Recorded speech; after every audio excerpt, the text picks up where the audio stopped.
Call the meeting to order of the Middletown Police Commission. I want to welcome our new commissioner, Joe Cantoli. And we have a full board with the exception of Deb Mills, who is out for the meeting. So I'll turn it over to you, Chief. Good evening, Mayor and Commissioners. This evening, in addition to normal course of business, I'd be looking to go to executive session at the end of the meeting to discuss personnel matters and to conduct probationary interviews. To get started, I did forward the Commission a couple correspondence. One dated January 14th. It's a press release in regards to the arrest in regards to a burglary at the Orange County Bank and Trust. Second was a press release from January 27th in regards to the fatal motor vehicle accident that had occurred on Wickham Avenue near Fairlawn, in which a pedestrian was struck. And then I forwarded the Commission 3 end-of-year reports: a firearms discharge report, personnel complaint report, and use of force report, all summary reports from the 2024 year. Would the Commission like to discuss any of those items? Good. No, the burglary or the Orange County Trust event was. Yeah. Is there any follow-up on him? Was he was released on bail, or? I'd have to look to see what his status is now. We did arraign him, and he was held that day on the charges, but I don't know what's happened since then. Thank you.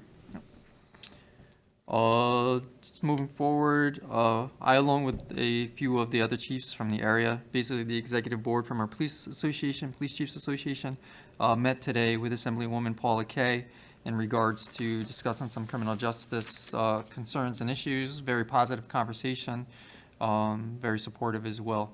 So it's great to have her aboard and supportive of the police departments.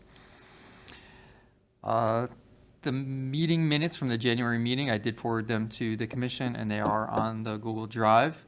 Would the Commission like to discuss them at all? Errors, omissions, concerns? Make a motion that we approve the minutes. I have a motion by the mayor. Joe, you probably have Second. to, you might Oh, have I to can't, I'm abstain. not sworn in yet. Okay. Never mind. Second. Second. Oh, you're not, but you wouldn't be able to because you weren't at the meeting anyway. Oh, But, so, Oh, why the don't we minutes. swear Joe in too? You want to do yeah. that? Because when I leave, you're going to need to have a quorum. Yeah. Let me get the oath of office here, because I could swear him in if Rick's not coming. Okay. Go ahead. You want me to keep going, sir? Yeah, keep going, go Okay. ahead. So just statistics for January of 2025, I'll just go through those briefly. For January 2025, department handled 2,271 calls for service. In regards to Part 1 crimes for the month of January, we investigated 28 Part 1 crimes, 5 of which fell in the violent category, 23 in the property category. Out of the 23 property crimes, 19 were larceny related. Significant decrease from the previous month in which we had 37 Part 1 crimes. I think the cold weather's played a significant role in that as well. Part 2 crimes for the month of January, 126 were investigated. Arrests for the month of January, the department made 167 arrests. Traffic summons for the month of January, 181 were issued. Parking tickets, 456 were issued. And uses of force for the month of January, 4 incidents had some type of use of force associated with it, which equates to 2.4% of the total arrests for the month. I did forward the Commission the monthly reports as well. Would the Commission like to discuss them in any more detail? Questions, concerns? I have no questions. I have no questions either. Also for the month of January, we investigated 2 reports of shots fired, both of which were unfounded. One was on January 3rd, 6 p.m. It was reported in the area of 116 Genung Street. One caller, upon investigation by the officers, it was determined to be unfounded with a potential possibility that it was fireworks in the immediate area.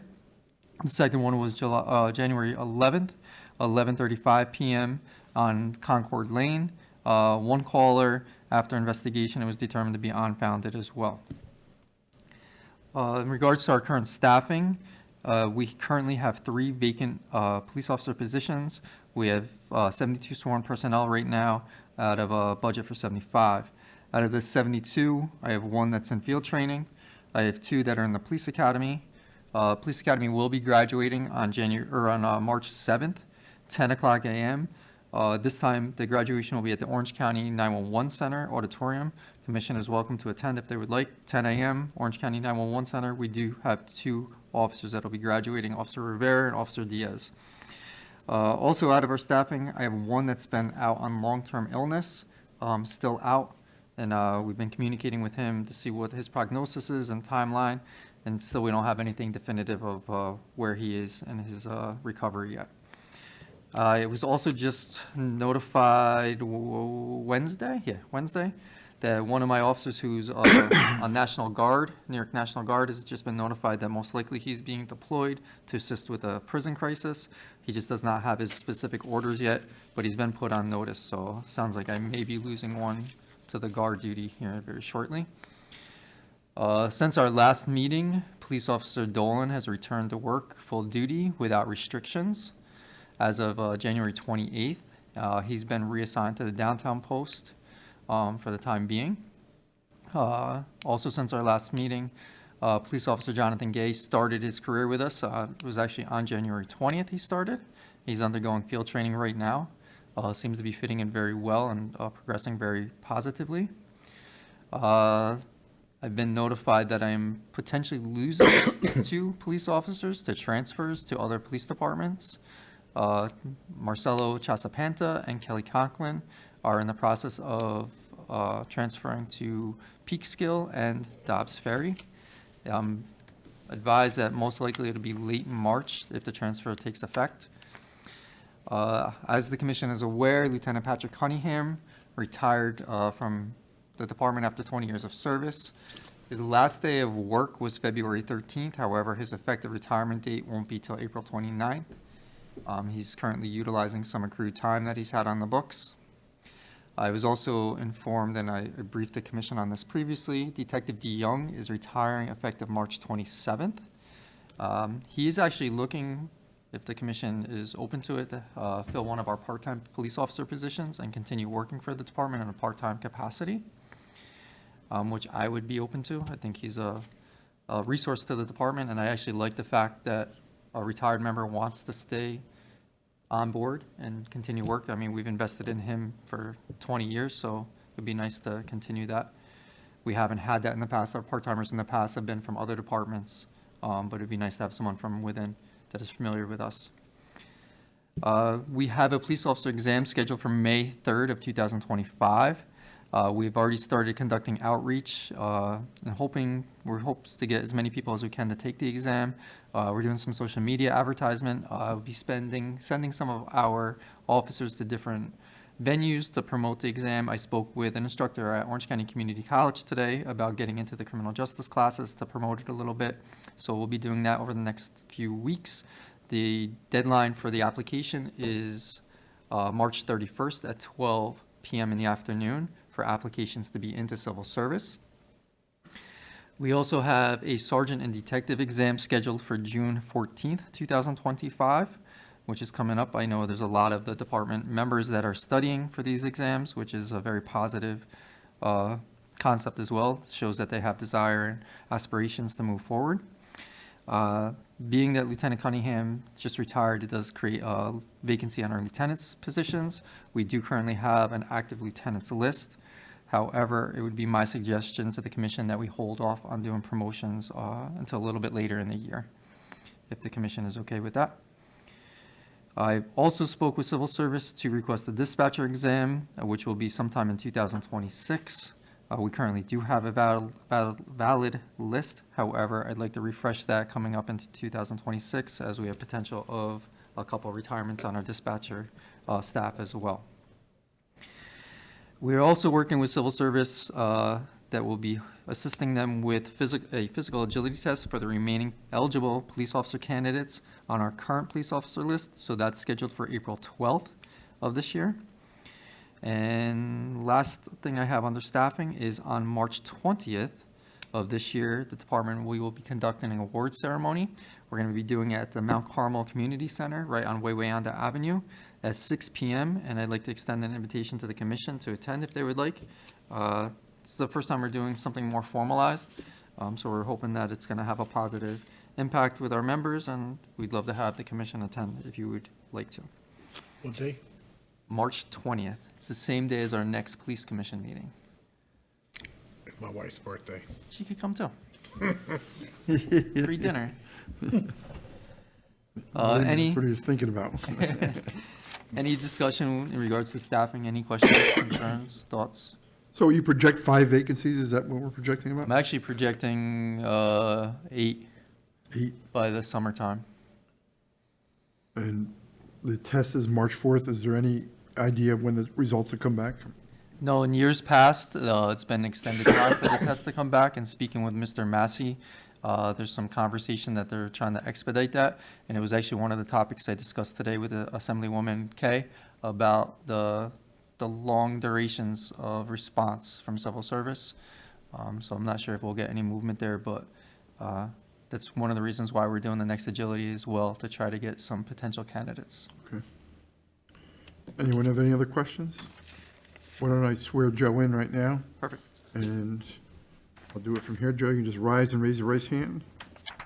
And so, I, Joseph Cantoli, I, Joseph Cantoli, do solemnly swear do solemnly swear that I will support the Constitution of the United States I will support the Constitution of the United States and the Constitution of the State of New York, and the Constitution of the State of New York. and that I will faithfully discharge the duties I will faithfully discharge the duties of the City of Middletown Police Commissioner of the City of Middletown Police Commissioner according to the best of my ability. according to the best of my ability. Congratulations. Congratulations. Welcome, thank you. You have to come in and sign the book in the clerk's office within the next 30 days. Got it. I'm going to go see him tomorrow. Okay, I got good. some other stuff to do with him. Great. Commissioner, I've ordered a badge for you, and we'll set up a time to get a photo to do an ID as well. Thank you. Just moving forward on the agenda, training, since the last time that we met, for the month of January, we completed the quarterly range cycle for the entire department, reality-based training for the entire department. We've had members attend basic criminal investigator course, adult abuse statement and affidavits course, narcotics overview course, Orange County 911 CAD training, arson awareness training, sexual workplace harassment in-service training, and we, as a department, have just undertaken a brand-new records management system. It's a county-wide project.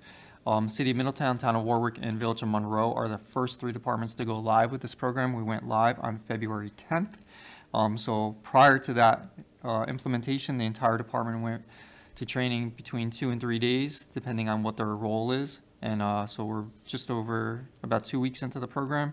And the officers are, working through the little struggles of a new system. But so far, so good, and I think the end run is going to be very advantageous for not just Middletown Police, but for the policing in the Orange County as a whole.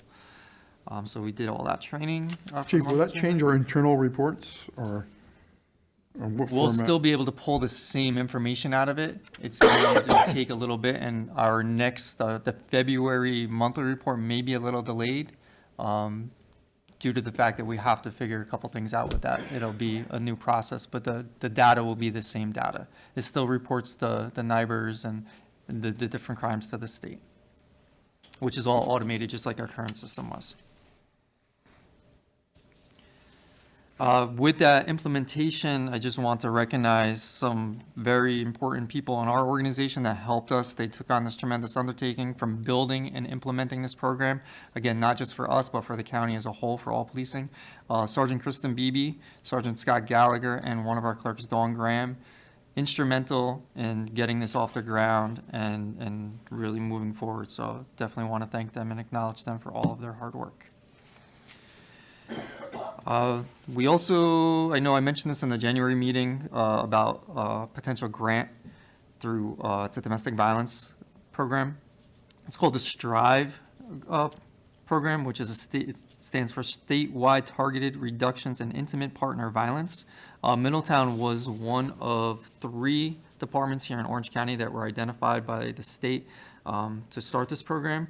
It's being implemented in 20 counties throughout the state, and we're going to receive approximately $100,000 to implement this program and work with Fearless and some other partners on providing additional services to victims of domestic violence, intimate partner domestic violence. So we look forward to doing that and continuing to expand our role with Fearless and providing additional services to the members of our community. And that's a program that was sponsored and implemented by the governor, New York State governor. And there's a $23 million project statewide, and again, we have a portion here in Orange County.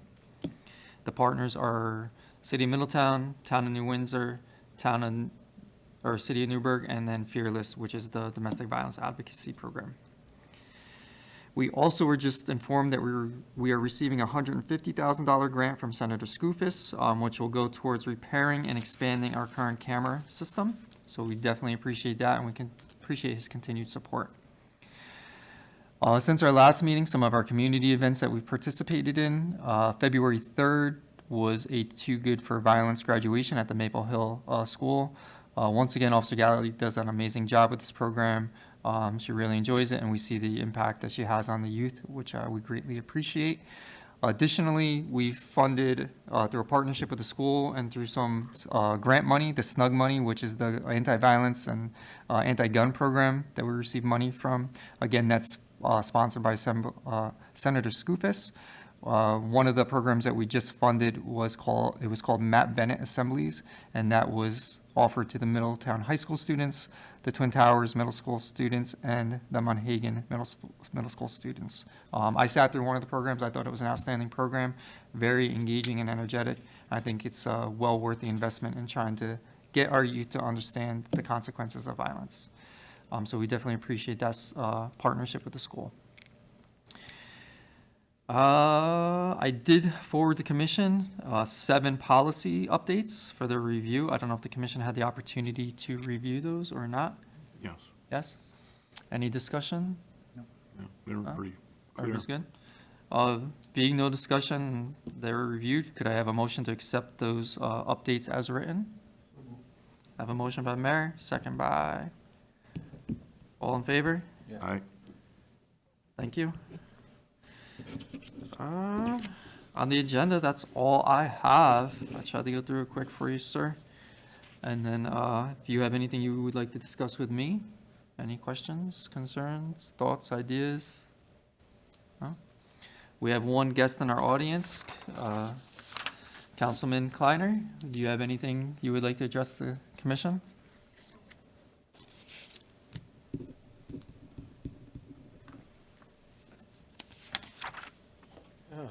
Thank you. Just very quickly, I want to thank Joe Cantoli for volunteering for the Police Commission. I think it's a great addition. I also get lots of positive feedback from the Warming Station Committee, from Stevenson and his role as helping people who need assistance, and so that's been a really good thing. And I also want to just thank the chief and the police department and the mayor in general for our reaction that we try and remove some of the fear and uncertainty in the community that we know exists with what's going on, and your support is greatly appreciated by that community and by the whole community. So thank you very much. That's all. Thank you. Stevenson has been a great asset to the organization. We hear that over and over. He goes in once a week to the warming center at nighttime, along with representatives from Honor to help provide some different services to those people in need.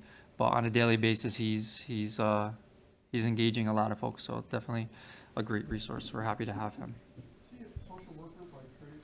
Is he a licensed social worker? He's not a licensed social worker, but he's got about 15 years of experience between independent living, Catholic Charities, Honor. He's Extensive background. yeah.